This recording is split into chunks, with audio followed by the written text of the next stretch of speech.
Est-ce que vous allez bien? Ok, très bien. On va rentrer dans le vif du sujet ce matin. Euh, Dimanche dernier, c'était la Saint-Valentin. Donc c'est une fête axée sur l'amour, qui célèbre l'amour. Ce matin, je ne vais pas rentrer dans le débat, est-ce que c'est une fête commerciale? Est-ce qu'on ne devrait pas la fêter? Je ne vais pas donner des arguments, oui, la Saint-Valentin, c'est 365 jours par an, on n'a pas besoin de ça. Juste garder à l'esprit que la Saint-Valentin, c'est une fête pour célébrer l'amour, pour rappeler à son conjoint qu'on l'aime, qu'on a des sentiments pour elle. C'est une fête qui, au fur et à mesure, s'est développée pour nous permettre d'entretenir la flamme entre nous et notre partenaire. Et ça peut se faire de plusieurs manières. Et je vais vous montrer un exemple.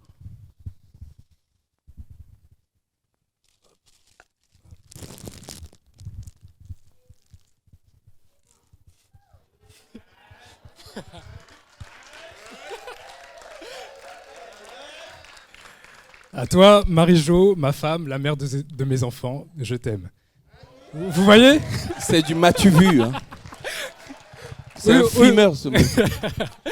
Aussi simple que ça, entre guillemets. Belle-Aumière. Très bien, j'avais peur de devoir vous le rappeler. Si je vous dis ça, c'est pourquoi? C'est parce que dans notre relation avec Dieu, nous sommes effectivement l'épouse du Christ et le Christ est notre Seigneur. Donc il y a cette relation, en quelque sorte, de mari et femme.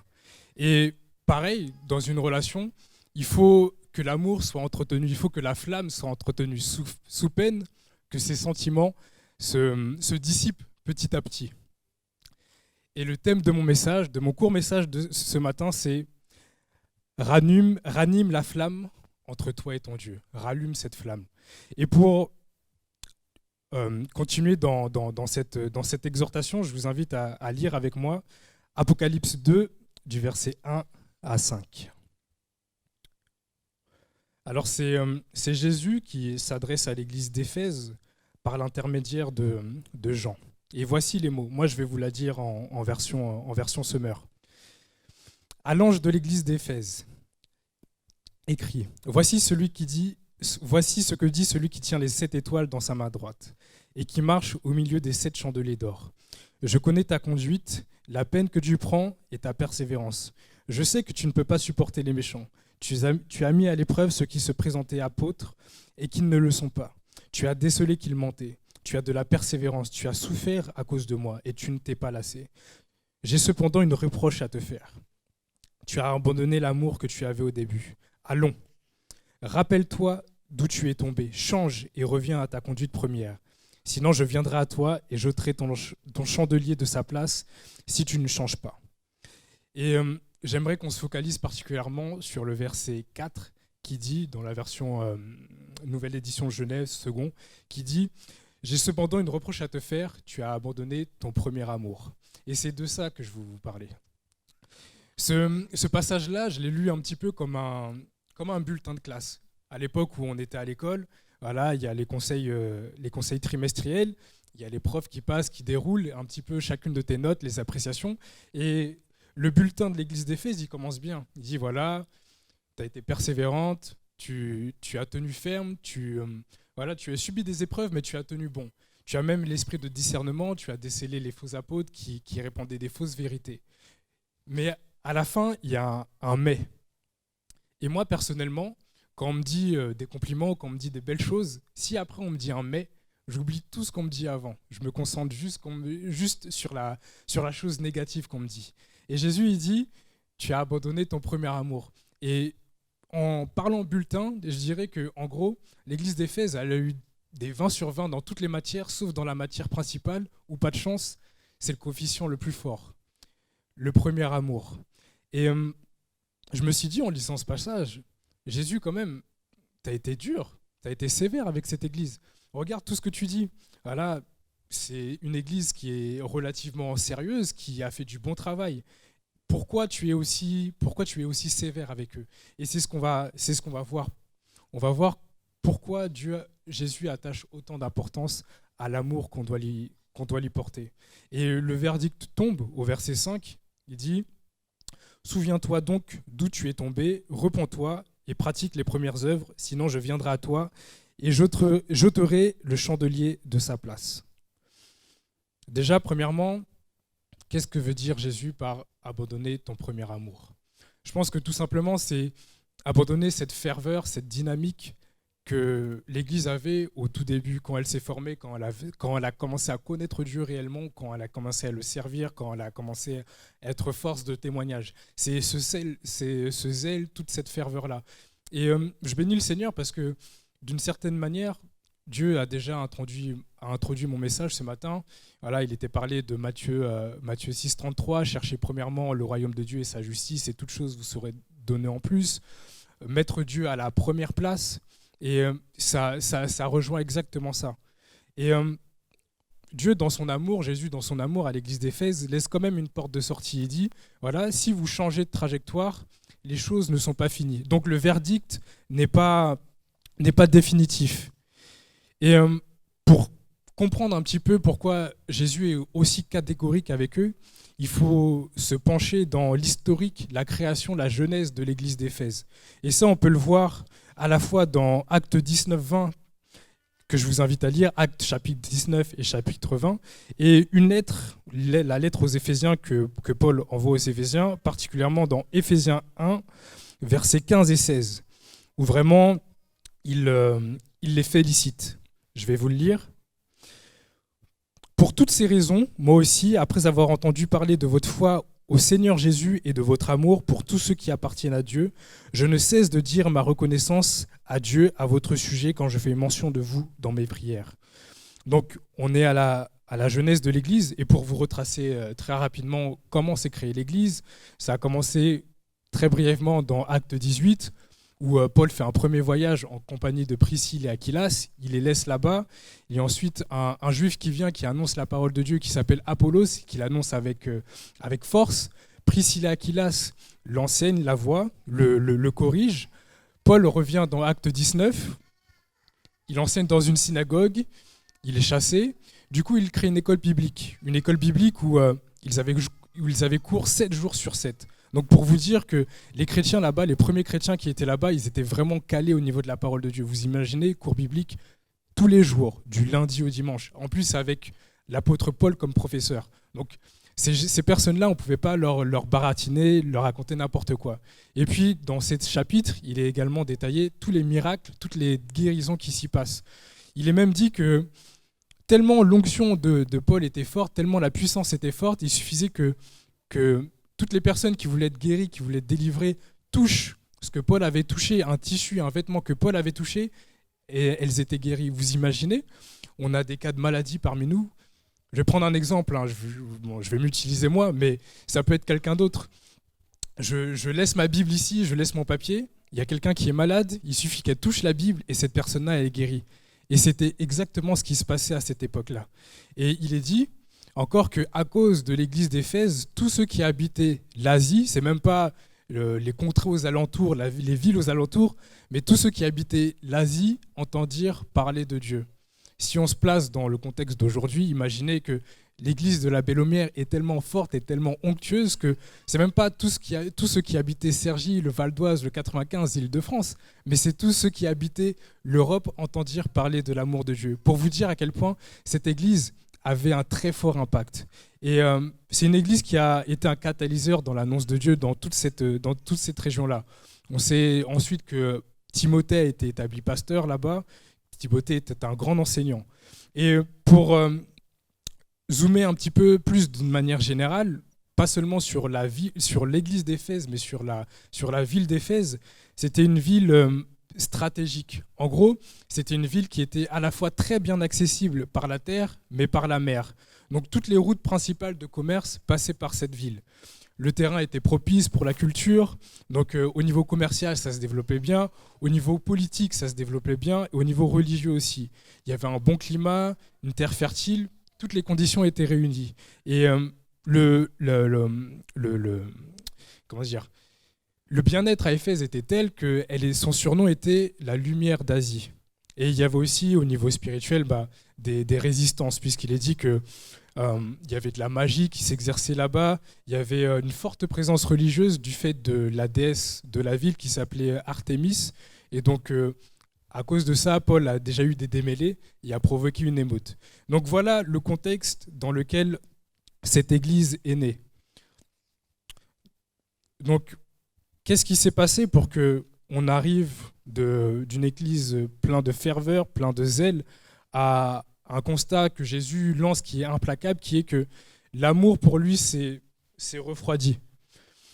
Moi, aujourd'hui, je vais juste faire des hypothèses par rapport à ce qui s'est passé là-bas. Ce n'est pas écrit dans la Bible. Mais voilà, j'imagine que là-bas, déjà, il faisait bon vivre. Peut-être que la vie était confortable, tu pouvais aller à l'église, tu pouvais servir Dieu, mais à la fois, tu pouvais avoir un bon métier, tu pouvais être jardinier, cultiver ta petite terre, etc. Donc, tu étais bien. Et c'est un petit peu l'exemple qu'on a déjà entendu, c'est pour cuire une grenouille, tu ne la mets pas directement dans l'eau bouillante, tu la mets dans l'eau froide et tu montes la température de l'eau au fur et à mesure. Elle va s'acclimater, elle va se sentir bien, elle ne va pas se sentir en danger. Mais au fur et à mesure, elle va mourir. Et j'imagine qu'il y a de ces raisons qui font que peut-être que les chrétiens là-bas étaient aussi séduits par la vie confortable qu'ils pouvaient mener aussi là-bas. Il y avait peut-être d'autres motivations au sein même de l'Église. Est-ce que la motivation était autre que l'amour? Est-ce que c'était la reconnaissance au sein de l'Église, dans les ministères? Est-ce que c'était la recherche d'une position quelconque? Je ne sais pas. Mais le fait est que quelque chose s'est infiltré dans cette Église, tout doucement, sans attirer l'attention, mais au final, ça a étouffé cet amour, ce zèle pour Dieu. Comme le monoxyde de carbone, qui est invisible, qui est indolore, mais au final, qui fait quand même des victimes. Était-ce également le manque d'entretien de sa vie spirituelle? Comme je vous l'ai dit plus tôt, Paul avait fondé une école biblique. Peut-être qu'il avait laissé des instructions. Timothée a pris la relève, il était enseignant également. Peut-être qu'il y avait encore des cours bibliques, peut-être qu'il y avait des temps de prière. Timothée est parti ensuite. Quelles ont été les instructions? Est-ce que les cours bibliques ont continué? Est-ce qu'ils ont continué à s'alimenter de la parole de Dieu? Est-ce qu'ils ont continué à entretenir cette communion fraternelle? Est-ce qu'ils ont continué à entretenir cette relation personnelle qu'ils avaient avec leur Dieu? Je ne sais pas. Peut-être qu'au fur et à mesure, ça s'est étiolé. En faisant des recherches, il est dit que entre la création de l'Église et le moment où Jean écrit cette lettre à l'Église d'Éphèse, il s'est passé environ 60 ans. Donc on va dire qu'à l'époque, là, c'est la deuxième génération de chrétiens. Donc quel était l'état de leur foi? Est-ce que leur foi était inébranlable ou est-ce qu'il y avait des brèches? Est-ce qu'ils avaient fait des compromis avec le mode de vie de la ville? Et cet état des lieux-là, on peut également l'assimiler au mariage, puisque Jean fait cette analogie-là. Nous sommes l'épouse du Christ, l'église d'Éphèse est l'épouse, mais pourtant elle a abandonné son premier amour. Dans un couple, dans un mariage, ça nécessite un travail et un entretien constant. Il faut réinventer son couple, il faut se renouveler, sous peine qu'à la fin, les choses deviennent de la routine, sous peine qu'au fur et à mesure, on devienne des camarades de maisonnée, des colocataires et non plus un couple. Et ça nécessite de cultiver ses sentiments à la fois pour l'autre, mais les sentiments de l'autre. Ne pas rester sur ses acquis.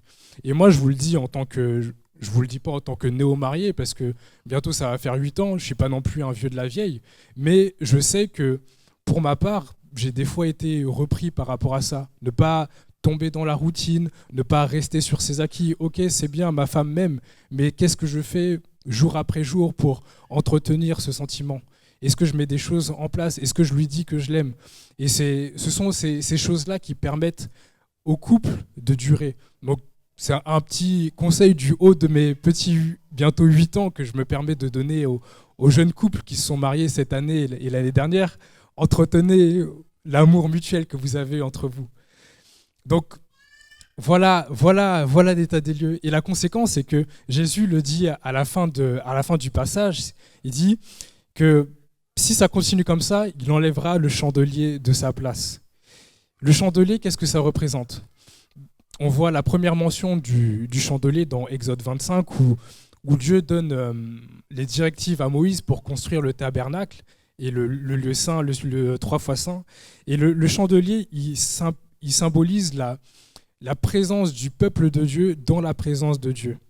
Le chandelier est en fait le peuple de Dieu qui est dans la présence de Dieu. Et le fait de retirer le chandelier de sa place initiale, ça veut dire retirer le peuple à l'intérieur de la périphérie de la présence de Dieu. Et c'est le risque que prenait l'église d'Éphèse en continuant dans cette lancée-là. Et malheureusement, on le voit historiquement, la ville d'Éphèse, l'église d'Éphèse, par la même occasion, n'existe plus.